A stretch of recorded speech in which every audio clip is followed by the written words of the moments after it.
어느 날 한 부인이 테레사 수녀님을 찾아와서 상담을 요청했습니다. 하나밖에 없는 딸이 큰 재난을 당했다는 겁니다. 남편과 자녀를 한꺼번에 잃고 충격에 빠져서 엄마도 만나려 하지 않고 대화조차도 하지 않는다는 것이었습니다.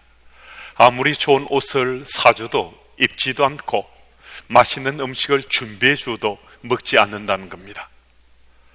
한 가지 방법이 있습니다. 그게 뭡니까? 따님이 어렸을 적에 제일 좋아하는 옷을 준비하고 가장 맛있어 했던 음식을 준비해서 슬그머니 갖다 놓아주세요. 하지만 그것은 아주 보잘것없는 것들인데요, 의아했지만은 테레사 수녀님의 시키는 대로 이 엄마가 그대로 따랐습니다. 이튿날 뜻밖에도 딸에게서 연락이 왔습니다. 엄마, 저희 집에 잠시 오실 수 있어요. 잠시 이야기를 나누고 싶은데요. 딸은 어렸을 때 자기가 좋아했던 옷과 음식물을 보면서 사랑받고 행복했던 그 가정에 자신의 모습으로 돌아갈 수 있었던 겁니다. 믿음의 삶도 마찬가지입니다. 오늘 우리 믿음의 현 주소도 우리 삶을 참 힘들게 할 수 있는데, 경제적인 문제로 고민할 수도 있고 사람과의 관계 문제로 힘들어할 수도 있고 건강 문제로 고통받고 있을 수도 있고 가족 간의 문제로 갈등할 수도 있고 심지어 교회를 찾아왔는데 교회 안에서도 이런저런 문제로 불편할 수도 있습니다. 그러면 어떻게 할 것인가? 예수님을 처음 만났을 때 내 속에 불일 듯 일어났던 그 기쁨, 그 감동, 그 감격을 다시 한 번 더 기억하고 떠올려 보는 겁니다. 예수 이름만 생각해도 굉장히 기뻤습니다. 예수 이름만 붙잡아도 정말 행복했던 그 시절이 있었습니다. 이 말씀은 과거를 그리워하고 과거로 돌아가서 과거에 얽매여 살아야 된다, 이런 의미가 아닙니다. 지난날 우리 삶에 놀라운 하나님 은혜로 역사하시던 그 하나님은 지금도 우리 삶에 동일하게 나의 하나님 되셔서 우리 삶에 역사하시고 은혜도 베푸시고 용기도 허락해 주시는 그 하나님이시라는 사실을 믿고서 믿음의 삶을 새롭게 시작해 보자는 겁니다. 무슨 말씀이신가? 처음 예수님을 구주로 믿게 되고 예수를 만나서 받은 은혜가 특별합니다. 사랑도 많이 받았습니다. 그분을 처음으로 사랑하게 됐을 때는 지금처럼 복잡하고 고민스럽게 갈등하면서 예수를 믿었던 것 아니었습니다. 아주 단순하면서도 순전하게 예수님을 믿었습니다. 바로 그 단순함으로, 순전함으로 우리가 주께로 돌아가서 우리 믿음의 자리를 다시 한 번 더 세워보면요, 우리 믿음의 삶은 회복되고 새로워질 수 있습니다. 그러면 어떻게 할 것인가? 단순하면서도 순전한 믿음의 삶을 회복하고 싶은데, 새롭게 하고 싶은데 어떻게 하면 될 것인가? 37절 말씀에서 모세는 이스라엘 자손들에게 하나님께서 너희 형제들 가운데서 나와 같은 선지자를 세울 것이다 라고 말했습니다. 이 구절에서 모세가 말한 나와 같은 선지자란 예수님을 가리킵니다. 그래서 스데반 집사는 이들이 모세를 거부한 것 같이 예수님을 거부하고 있다라고 말했습니다. 그들이 모세를 거부한 것은 지금 예수님을 거부하는 유대인들과 전혀 다르지 않다는 겁니다. 41절 말씀에서 그들의 조상들이 모세를 거부하고 금송아지를 만들어서 우상을 섬기면서 그들이 기뻐했는데, 출애굽기 32장 23절 말씀 보면 이들이 우상신을 만든 것이 우리를 위해 우리를 인도할 신이 필요했기 때문이다라고 말하고 있습니다. 무슨 말씀이신가? 하나님 아닌 철저하게 자기들만을 위해서 선택했다는 겁니다. 자기들만을 위해서 우상신을 만들었다는 겁니다. 우리 믿음의 자리에서 하나님 빼고 우리들만을 위해서 믿음의 삶을 사는 것은요, 하나님을 사랑하는 삶이 아닐 뿐만 아니라 바른 신앙의 삶이 아니라는 겁니다. 여러분, 잠시 곁길로 가셔서 하나님 빼고 지금 신앙생활 하고 있지는 않습니까? 오늘 이 예배당에 와서 예배 드리는 이것만으로 만족하고 일상 속에 하나님 빼고 우리가 살고 있지는 않습니까? 그래서 그 삶이 나 참 행복한데 이런 느낌 가지고 지금 사시고 있지는 않습니까? 예수님을 구주로 영접해서 하나님의 사랑을 받고 또 하나님을 사랑하면서 살아온 믿음의 삶의 체험이 있는데 하나님 빼고 사는 것이 우리 행복할 수 있겠습니까? 우리 스스로 나 행복한 신앙의 삶을 산다고 말은 할 수 있지만은요, 행복한 척 하는 것이지 그는 행복한 삶이 아니잖아요. 우리가 예수님을 구주로 영접해서 믿음의 삶을 시작했을 때 그 단순하지만은 순전한 믿음을 우리가 갖게 되면요, 우리 믿음의 삶은 회복되는 겁니다. 새로워질 수 있습니다. 정말 어제와는 다른 믿음의 삶을 오늘부터 우리 새롭게 시작할 수 있습니다. 그리고 오늘 본 말씀을 보면 스데반은 유대인들 앞에서 성막과 성전에 대해서 설명합니다. 성막은 하나님 말씀대로 모세 때 만들어졌는데 다윗 시대까지 계속 이어졌다는 겁니다. 성막에서 이스라엘 백성들이 하나님 앞에 제사를 드렸습니다. 그런데 다윗이 받은 은혜가 특별했어요. 하나님 은혜가 감당할 수 없을 만큼 자신의 삶에 채워졌어요. 그래서 여호와 하나님 거하시는 성전을 만들기 원했습니다. 그런데 하나님께서는 다윗 보고 내 손에 피를 너무 많이 묻혔기 때문에 너는 안 된다고, 내 아들인 솔로몬이 여호와의 성전을 만들 수 있다라고 말씀해 주었습니다. 그래서 다윗은 성전을 지을 수 있는 모든 준비를 했고 솔로몬이 여호와의 성전을 만들었습니다. 그런데 스데반이 말하기를 하나님은 사람의 손으로 지은 그곳에 계시지 않다라고 유대 종파 지도자들에게, 유대인들에게 지금 설파했습니다. 스데반이 유대인들이 거품을 물 정도로 강하게 반발할 이 말씀을 던진 것은 과연 어떤 까닭인가? 유대인들이 성전 본래의 의미를 잊어버리고 형식화한 것을 정말 안타까워하면서 그들의 신앙의 삶을 지금 비판하고 또 잘못을 지적하고 있는 거거든요. 그들의 믿음의 삶의 자세와 태도가 잘못되었다라고 지금 말하고 있는 겁니다. 스데반 집사가 48절 말씀에서 지극히 높으신 이는 손으로 만든 그곳에 계시지 아니하다라고 말씀했는데, 이 말씀은 하나님께서 성전에 계시지 않다라는 그런 말씀이 아니에요. 하나님께서 성전에 가두어지시는 분이 아니시라는 겁니다. 하나님은 성전 안에서 뿐만 아니라 성전 밖인 우리 일상의 삶 가운데도, 세상 속에도 하나님은 여전히 함께 하시는 분이라는 사실을 스데반이 지금 밝히고 있는 거거든요. 어떤 부부가 주일 아침인데 지금 교회 가야 되는데 서로 심하게 다투었습니다.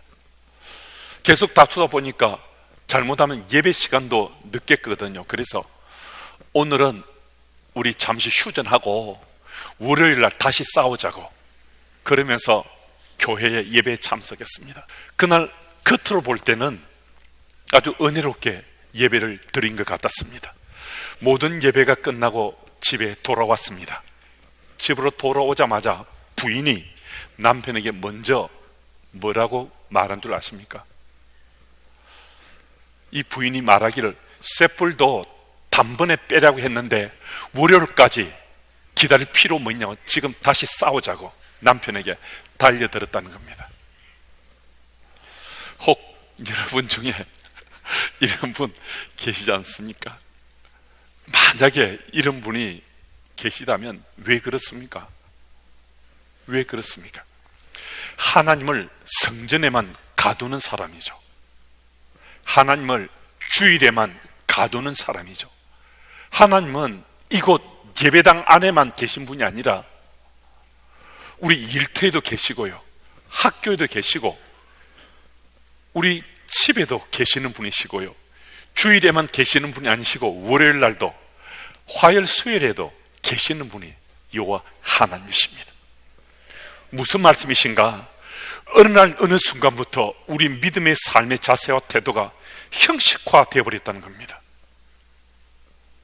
여호와 하나님이 성전 안에만 계신 걸 생각해 이곳에서만 잠시 신앙인처럼 생활하다가 이곳을 벗어나고 나면 일상 속에 하나님 빼고 하나님 없이도 우리가 사는 것이 익숙해져 가고 있다는 겁니다. 어떻게 할 것인가? 이런 삶 살고 싶지 않잖아요. 우리 믿는 자 사는데 이렇게 사는 것이 행복하지 않잖아요. 그래서 단순하지만은 순전한 그 믿음을 회복하자는 거예요. 그 믿음을 회복하면 우리 새로운 믿음의 삶을 살 수 있습니다. 그래서 하나님께서 오늘 우리를 삼부예배 부르시고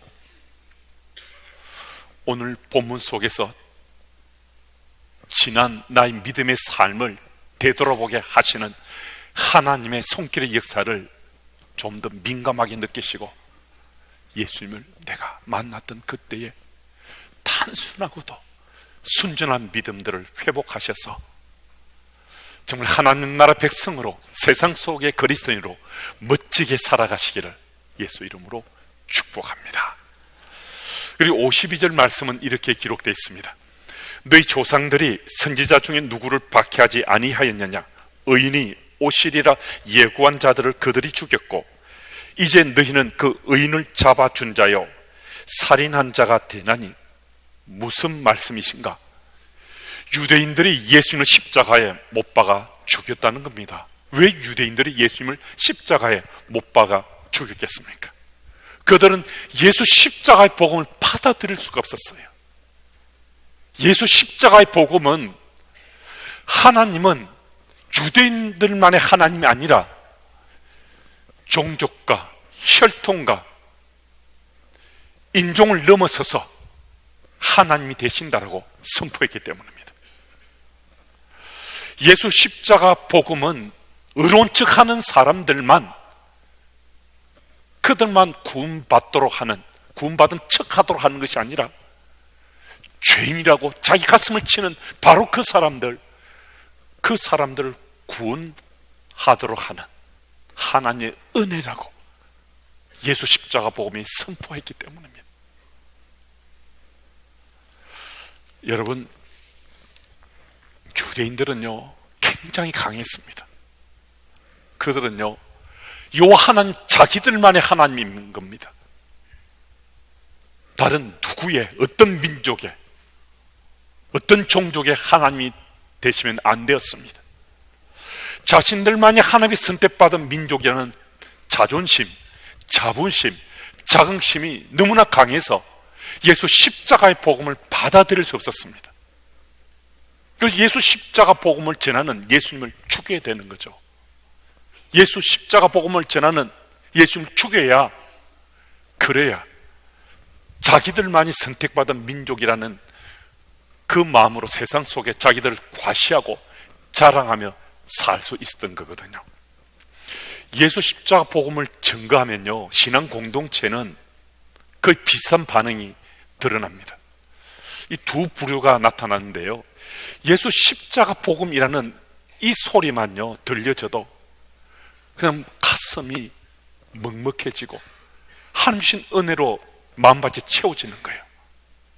예수 십자가 복음이라는 그 말씀이 들리는데 예수 십자가 복음이 그려지는 거예요. 그 은혜를 감당하지 못해서 눈물도 흘리고 가슴을 치기도 하고 정말 새롭게 믿음의 삶을 살아야 되겠다고, 바르게 살아야 되겠다고 믿음의 삶을 새롭게 시작하게 되는 그런 놀라운 하나님께 찔러준 찔림이 있다는 겁니다. 그런 또 한 부류는 예수 십자가 복음이 너무 이제 시시한 거예요. 이미 습득했다는 거예요. 그거 다 안다는 거죠. 목사님이 강단에서 설교하지 않아도 또 소그룹 모임에서 장로님이나 권사님, 집사님이나 선배들이 이야기하지 않아도 나 다 잘 안다는 거예요. 예수 십자가 복음, 그 이미 학습되었고 습득한 것이기 때문에 그것 왜 또 말씀하시냐고, 얘기하냐고. 예수 십자가 복음을 듣게 되면 고난도 자착이 되고 바른 정신 가지고 세상 속에 그리스도인이 살아야 되는데 그것 말고 천국 간다고, 복의 복을 받는다고, 천국에 입성할 티켓처럼 복 많이 받는 그런 이야기만 하면 참 좋지. 예수 십자가 복음 때 고난도 받고 세상 속에 바르게 살아야 되는 그런 이야기 불편해서 듣기 싫다고. 여러분, 두 부류 중에 어느 쪽이 다수인가는 중요하지 않습니다. 내가 어느 쪽을 선택했는가가 중요합니다. 내가 전자인 예수 십자가 복음에 내가 제대로 반응하면요, 나의 삶으로 믿음의 삶을 이제 내가 살고 있다는 사인이 드러난 겁니다. 예수 십자가 복음에 더 이상 내 삶이 반응되지 않고요, 무시하고 외면하게 되면요, 나는 지금 바른 믿음의 삶을 살지 않는 겁니다. 못하는 겁니다. 여러분, 예수 십자가의 복음에 나의 삶으로 반응하게 되면 나의 믿음의 삶이 정말 은혜 속에 하나님 주시는 놀라운 손길의 역사 속에 살았던, 지냈던 그때 그 믿음의 자리가 우리에게 회복되고요, 회복된 믿음의 삶으로 다시 정말 새로운 믿음의 자리를 시작해 갈 수 있습니다. 그리할 때 우리는 정말 예수 믿는 자로 행복한 그리스도인으로 삶을 살 수 있고 그 지경도 더 훨씬 더 넓혀갈 수 있습니다. 외국인 선교 현장에서 사역하는 목사님이 보내주신 글인데요, 잠시 좀 함께 나누고 싶어서 읽어드립니다. 제목은 어느 남편의 일기입니다. 저는 결혼 8년 차에 접어드는 남자입니다. 저는 한 3년 차쯤에 이혼의 위기를 심각하게 겪었습니다. 저희 경우는 딱히 원인은 없었고 주로 아내 입에서 이혼하자는 얘기가 심심찮게 나오더군요. 저도 회사 생활과 여러 가지 집안일로 지쳐있던 때라 맞받아쳤고요, 순식간에 각방을 쓰고 말도 안 하기 시작했습니다. 결국 대화가 없으니 서로에 대한 불신은 갈수록 커갔고요, 사소한 일에도 서로가 밉게만 보이기 시작했죠. 그래서 암묵적으로 이혼의 타이밍만 잡고 있었습니다. 가끔 외박도 했네요. 그런데 바가지 그럴 때가 좋은 거라고 저에 대해 정남이가 떨어졌는지 외박하고 들어가도 신경도 안 쓰더군요. 그러기를 몇 달, 하루는 퇴근길에 어떤 과일 아주머니가 떨이라고 하면서 귤을 사달라고 간곡히 부탁하기에 다 사서 집으로 들어갔답니다. 그리고 주방 탁자에 올려놓고 욕실로 바로 들어가 씻고 나오는데 아내가 내가 사온 귤을 까먹고 있더군요. 몇 개를 까먹더니 귤이 참 맛있네 하며 방으로 쏙 들어가더군요. 순간 제 머리를 쾅 치듯이 알고는 있었지만 미처 생각지 못했던 일이었습니다. 그 순간 뭔가 깨달음이 있었습니다. 예전 연애할 때 길 가다가 아내는 귤 자판상이 보이면 꼭 1,000원어치 사서 핸드백에 넣고 하나씩 사이좋게 까먹던 기억이 나더군요. 나도 모르게 마음이 울컥해져서 내 방으로 들어가 한참을 울었습니다. 시골집에 어쩌다 갈 때는 귤을 박스채로 사들고 가는 내가 아내에게는 8년간이나 몇백 원 안 하는 귤 한 개 사주지 못했다니 마음이 그렇게 아플 수가 없었습니다. 결혼 후 나는 아내가 좋아하는 것에 대해 신경을 전혀 쓰지 않게 되었다는 것을 알았죠. 아이 문제와 살기 바쁘다는 이유로 말이죠. 그 며칠 후에도 늦은 퇴근길에 보니 과일 자판상 아주머니가 보이더군요. 그래서 나도 모르게 또 귤을 샀습니다. 저도 오다가 하나 까먹어 맛보았고요, 며칠 전 아내 말대로 정말 맛있더군요. 그리고 살짝 주방 탁자에 올려놓았죠. 마찬가지로 씻고 나오는데 아내는 이미 몇 개 까먹었나 봅니다. 내가 묻지 않으면 말도 꺼내지 않던 아내가 이 귤 어디서 샀어요? 전철 입구 근처 좌판에서. 귤이 참 맛있네. 몇 달 만에 아내가 미소 지었습니다. 그리고 아직 잠들지 않은 아이도 몇 알 입에 넣어주고요. 그리고 직접 가서 아이 씻겨서 저한테도 건네주는 아내를 보면서 식탁 위에 무심히 귤을 던져놓은 내 모습과 또 한 번 비교하며 부끄러움을 느꼈습니다. 뭔가 잃어버린 걸 찾은 듯 집안에 온기가 생겨남을 느낄 수가 있었습니다. 그리고 다음날 아침 아내가 주방에 나와 아침을 준비하고 있더군요. 보통 제가 아침 일찍 출근하느라 사이가 안 좋아진 후로는 아침을 준비해 준 적이 없었는데 그냥 가려고 하는데 아내가 날 붙잡더군요. 한술만 뜨고 가라고요. 마지못해 첫 술을 뜨는데 목이 메여 밥이 도저히 안 넘어가더군요. 그리고 주체할 수 없이 눈물이 흐르기 시작했습니다. 아내도 같이 울고요. 그리고 그동안 정말 미안했다는 한마디 말만 남기고 집을 나왔습니다. 부끄러웠습니다. 아내는 그렇게 작은 일로 상처를 받기도 하지만 그보다 더 작은 일에도 감동받아 내게로 올 수 있다는 걸 몰랐던 나는 정말 바보 중에 상바보가 아니었나 싶습니다. 처음 만났던 그 시절의 사랑을 기억하면서 부부간의 사랑을 새롭게 회복했던 그 스토리입니다. 지난날 예수님을 처음 만나 예수 이름 때문에 감격하고 감동받고 감사했던 그때의 단순하지만 순전한 믿음의 삶으로 우리 삶이 회복되고 새로워지면요, 우리 믿음의 삶만 새로워지는 건 아닙니다. 가정에서 남편과 아내의 그 사랑이 회복되고 새로워질 수 있습니다. 우리 가장 사랑하는 대상이 누굽니까? 예수님 말고는 내 아내, 남편 가장 사랑하지 않습니까? 내 아들, 딸 정말 사랑하지 않습니까? 내 부모님 사랑하고 존경하지 않습니까? 그런데 그렇게 사랑한다고 정말 사랑해서 못 견뎌서 부부연을 맺고 가정을 꾸렸는데 어느 날 어느 순간부터 익숙해졌다고 마치 내 소유처럼 저 사람만은 내 거야, 내가 함부로 해도 내가 막 해도 여전히 내 남편이고 내 아내야 하는 생각 가지고 참 오랜 세월 그렇게 살아왔지 않습니까? 여러분, 기회가 있습니다. 여러분, 찬스가 주어졌잖아요.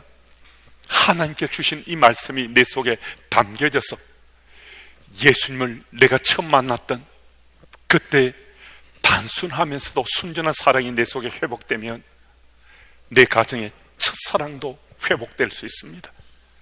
내 남편과 아내에 대한 그 사랑도 회복돼서 가정이 정말 건강한 가정으로 세워져 갈 수 있습니다. 2019년 송년주일에 우리 함께 했습니다. 하나님께서 여러분들 정말 사랑하시는 거죠. 저도 정말 사랑하시는 거죠. 우리 믿음의 삶을 되돌아보니까 내 신앙의 현주소가 보여져서 내 믿음의 삶을 단순하지만은 순전하게 다시 한 번 더 회복하기 소망하며 새로워지면요, 부부 사이가 정말 회복되고 새로워질 수 있습니다. 정말 사랑하는 가족들로 가정이 회복되고 새로워질 수 있습니다. 예수를 구주로 고백했던 그 단순하고도 순전한 마음을 내 믿음의 삶을 회복함으로 가정에서 정말 부부 사이에 부부가 서로 사랑하고 이 사랑이 회복되면 아이들도 행복해지잖아요. 부모님도 행복해지잖아요. 부부 사이 그 사랑을 회복하시는 주님의 교회 가족들이 다 되시기를 예수 이름으로 축복합니다.